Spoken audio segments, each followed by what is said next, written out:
Salam olahraga, selamat malam, salam Reza Bol. Kembali lagi bersama saya di sini. Sesuai janji saya tadi pagi, saya mau bahas tentang Espanyol melawan Real Madrid, di mana Real Madrid kalah dengan skor 2-1.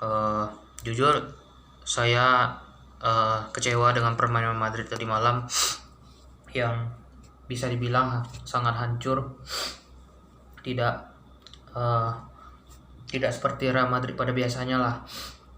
Mereka bermain sangat buruk, terutama di babak pertama. Banyak sekali salah passing, salah komunikasi, dan koordinasi juga tidak jelas antara gelandang dengan back, gelandang dengan penyerang. Dan bisa dibilang dua gol Espanyol itu murni kesalahan dari pemain-pemain Madrid. Di babak pertama, di 15 menit awal sebenarnya Real Madrid menguasai pertandingan. Statistik menunjukkan bahwasannya Madrid menguasai bola sebanyak 66% dibanding Espanyol 34%, dan mereka melepaskan 18 shot kalau nggak salah. Madrid 18 shot, sedangkan Espanyol itu kalau nggak salah cuma 8, dan yang on target itu cuma 4. Nah, ya kan. Nah, sekarang ini kira-kira apa yang menjadi masalah jebloknya permainan Madrid tadi malam? Menurut saya ini murni karena Ancelotti terlalu banyak merotasi pemain, tetapi dia itu tidak bisa dibilang dia banyak meletakkan pemain di posisi yang salah gitu. Atau sebenarnya pemain ini udah mengikuti instruksinya Don Carlo, tapi pemain itu sendiri melakukan banyak kesalahan di lapangan. Nah, pas gol pertama Espanyol kita bahas dulu ya. Itu kan diawali dari Adrian Embarba, pemain Espanyol yang menusuk ke David Alaba, ke posisi David Alaba yang bisa dibilang itu posisi rawan. Kenapa? Karena Alaba ini terus maju, dia out of position, dia tidak melihat ada Embarba. Akhirnya dia kalah lari dengan Embarba, akhirnya Embarba crossing ke Raul de Thomas. Nah, yang paling saya jengkel lagi itu backnya Eder Militao sama Nacho itu cuma jogging doang gitu. Nah, ini yang menurut saya penurunan performa juga sih dari Militao dan juga Nacho. Mereka itu ibarat 180 derajat beda kayak musim lalu gitu, ketika Ramos sama Varane itu nggak ada. Waktu Varane sama Ramos musim lalu itu cedera, itu mereka bagus mainnya. Asli saya terkejut melihat mereka bisa menggantikan posisi Ramos sama Varane. Makanya musim ini Madrid tuh percaya dengan mereka berdua, dan Madrid nggak ada kepikiran mau beli back setelah Ramos sama Varane cabut. Tapi di musim ini asli lah performa mereka menurun. Sampailah babak pertama usai, akhirnya babak kedua mulai, digantilah beberapa pemain yang underperform, kayak Camavinga diganti. Oh ya, sebelum Camavinga diganti itu kan pemain-pemain kayak Kroos, Modric itu sebenarnya udah underperform juga, terutama Modric ya. Ini karena faktor kecapean atau apa saya juga nggak tahu. Kalau Toni Kroos, menurut saya dia wajar underperform. Kenapa? Karena ini pertandingan pertamanya musim ini setelah dia cedera pangkal paha di bulan Agustus. Nah, pokoknya tengah itu nggak jalan sama sekali. Valverde, Modric, Kroos, apalagi Camavinga. Bayangkan loh, seorang Camavinga itu bekerja keras untuk mengcover posisi pemain lain yang salah. Nah, disinilah bisa dibilang pusingnya Don Carlo di babak pertama itu. Dan di babak kedua akhirnya masuklah pemain kayak Rodrigo, Luka Jovic, sama siapa lagi ya, saya lupa juga siapa yang masuk. Pokoknya antara dua itu yang masuk, Rodrigo sama Jovic. Nah, pas mereka masuk itu ternyata udah mulai mencair lah permainan. Madrid mulai menguasai bola. Akhirnya gol pula Espanyol yang kedua. Nah, ini lagi Alex Vidal bisa membawa bola, mengolongi kaki Nacho, dan akhirnya gol 2-0 untuk Espanyol. Nah, kalau udah seperti ini, apa yang harus Madrid lakukan? Tentu harus gempur pertahanan Espanyol habis-habisan. Akhirnya di menit 63 kalau nggak salah ya, Benzema gol tapi dianulir karena Luka Jovic offside.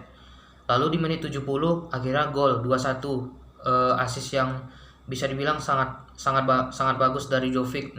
Dan yang setelah Jovic kasih assist itu sebenarnya saya bertanya, kenapa Ancelotti nggak mainkan Jovic sama Benzema aja dari awal? Nah, kenapa? Mungkin banyak fans Madrid yang bilang kan, apa gunanya Jovic di Madrid? Jovic cuma jadi pelapis Benzema doang. Ya kalau gimana dia nggak jadi pelapis? Gimana dia nggak jadi super sub? Dia nggak dipercaya sama Ancelotti, apalagi sama Zidane kemarin. Nah, solusi terbaiknya menurut saya ya, semoga aja Ancelotti dengar, Benzema sama Jovic tuh harus bermain bersamaan. Kenapa? Biar apa? Biar Jovic ini dapat chemistry-nya. Benzema pun bisa juga kalau misalnya dia buntu untuk mencetak gol, dia bisa memberikan peran pencetak gol itu pada Jovic. Nah, ini yang sebenarnya saya tuh heran ya, kenapa Ancelotti itu nggak kunjung kasih kesempatan bermain untuk Jovic. Padahal Jovic itu menurut saya masih bagus, dan saya salah satu orang yang nggak pingin Jovic pergi dari Madrid secepat ini, karena dia baru ini udah musim ketiganya kan, tapi kan musim lalu dia cuma dipinjamin ke Frankfurt dan itu pun dia nggak terbukti lagi. Nah, makanya saya pingin Jovic tuh tetap bertahan di Madrid, meskipun musim depan katanya Madrid mau beli Haaland lah, mau beli Mbappe lah, pokoknya Jovic harus tetap stay. Nah, setelah gol Benzema itu, Jovic kan kembali lagi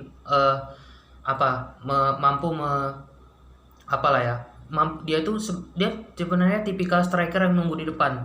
Saya nengok kali Jovic ini kemana di Frankfurt permainannya. Dan setelah itu kan ada gol Hazard yang tendangan setengah volley, tapi dianulir pula gara-gara Benzema offside. Nah, jadi dengan kekalahan ini kayaknya Ancelotti harus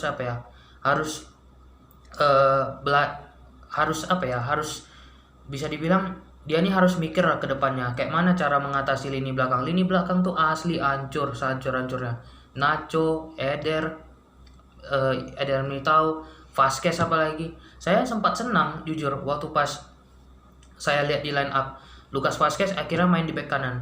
Nah, waktu itu saya ada ngomong di grup WA Madridista Indonesia, Lucas Vasquez kayaknya bisa nih main di bek kanan. Ternyata dimainkan sama Ancelotti di bek kanan karena Carvajal cedera dan Odriozola udah dipinjamin ke Fiorentina kan. Dan akhirnya Lucas juga underperform. Pokoknya semua pemain di Madrid tadi malam tuh underperform kecuali Benzema lah paling. Vinicius kembali lagi ke setelan pabrik. Ini pemain emang nggak bisa dipuji-puji berlebihan. Mau kalian bilang dia tuan muda, mau kalian bilang dia Lord Vini, apapun lah, dia nggak bisa dipuji terlalu berlebihan. Emang dia kemarin cetak 2 gol lawan Levante, dia cetak gol lawan Mallorca, dia kalau nggak salah lawan Celta Vigo juga nyetak yang A. Tapi Vinicius ini masih muda, dia masih 21 tahun, masih panjang waktunya untuk berkembang. Nah, dia nggak bisa dipuji terus-menerus kayak gini. Dan akhirnya dia juga underperform tadi kemarin malam kan. Dan ya semoga aja ini ada seminggu jeda internasional, pemain-pemain dipanggil ke negara dan akhirnya nanti kembali lagi. Semoga Ancelotti bisa membereskan masalah ini, terutama defense itu paling penting. Mau beli back nanti di Januari silahkan lah, yang penting harus ada back.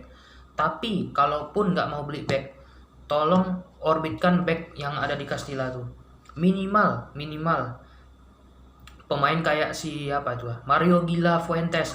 Itu cocok tuh. Dan ntar kalau misalnya dia dikasih jam terbang, nanti kalau bisa dia lebih percaya diri lagi, saya yakin dia bisa jadi next Ramos besok kalau dipercaya sama pelatih. Nah, ini yang harus diperbaiki sama Madrid secepatnya. Kalau seperti ini Madrid main, jangan harap dapat gelar jangankan Copa del Rey, jangankan La Liga, apalagi UCL, jangankan 3 itu. Untuk bersaing aja kalau untuk bersaing di 4 besar saya yakin bisa. Tapi kalau untuk jadi juara, kalau permainannya kayak Spanyol tadi, ya udah saya goodbye aja tuh lagi tuh La Liga. Apalagi Champions League. Kemarin kalah sama tim kemarin sore FC Sheriff, itu kan sangat memalukan. Sekelas Real Madrid, pemegang gelar terbanyak Liga Champions kalah sama FC Sheriff, itu kan sangat memalukan. Harga diri itu kan kena jadinya. Nah, jadi saya berharap Ancelotti bisa mengubah taktiknya lagi, bisa membereskan masalah Madrid. Kalau memang perlu beli back Januari, beli back. Musim panas besok jangan cuman fokus Mbappe Haaland lah, harus beli back. Minimal kayak Rudiger bisa. Saya baca di berita-berita di Instagram, Rudiger kayaknya nggak mau perpanjang kontrak di Chelsea. Bisa dia dapat gratis. Semoga aja dapat Rudiger. Kalau bisa juga dapat Pau Torres yang dari Villarreal tuh boleh lah. Pokoknya harus ada beli back. Back ini penting, terutama back tengah. Itu aja sih. Oke, itu aja dulu. Sebelumnya saya mohon maaf udah lama nggak upload karena satu dan lain hal. Dan mungkin nanti di jeda internasional saya ada bikin tentang masalah-masalah yang terjadi di jeda internasional kayak virus FIFA ataupun pemain-pemain yang cedera. Nanti bakal saya bahas, tenang aja. Oke, thank you for watching.